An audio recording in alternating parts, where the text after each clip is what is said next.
இதைத்தான் நாங்கள் கர்மா, பூர்வ புண்ணியம், முன்ஜென்ம தொடர்புன்னு சொல்றோம்.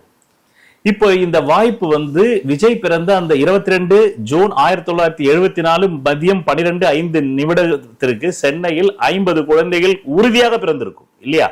நீங்க இறப்பு பிறப்பு சான்றிதழ் எடுத்து பார்த்துட்டனால 50 குழந்தை பிறந்திருக்கும். ஆனா 10 குழந்தை பிறந்திருக்கும். அந்த 10 குழந்தை ஏன் விஜயை போல் மின்னவில்லை?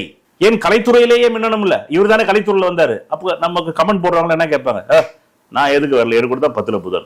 இப்ப நம்ம சொன்ன உடனே கொஞ்சம் பேருக்கு ஜோசியம் தெரியும், இந்த அழகுற ஜோசியம் அவங்க எல்லாம் கணக்கு போட்டுருவாங்க. எனக்கு கொடுத்தாங்க 10ல புதன், நான் ஏன் சினிமாவில் விஜய் போல் ஆகவில்லை அப்படின்னா, அங்குதான் ஜோதிடம் என்ன விளக்கம் தருகிறது. வாழ்க்கை எப்போதும் கடந்த காலத்திலும் இல்லை, எதிர்காலத்திலும் இல்லை, நிகழ்காலத்தில் இருப்பதாக ஜோதிடம் சொல்கிறது. ஆனால் அந்த நிகழ்காலம் ஒரு கடந்த காலத்திலிருந்து தான் வரும். ஒவ்வொரு பிறவியாக ஒவ்வொரு மனிதனும் என்னென்ன விதமான தொழிலில் தேர்ச்சி பெற்றானோ, என்னென்ன தொழிலில் தான் முன்னேற வேண்டும் என்று ஆசைப்பட்டானோ, அதற்கு ஒப்பத்தான் அவன் ஜாதகத்தில் உள்ள கிரகங்களை அவன் பயன்படுத்திக் கொள்வான்.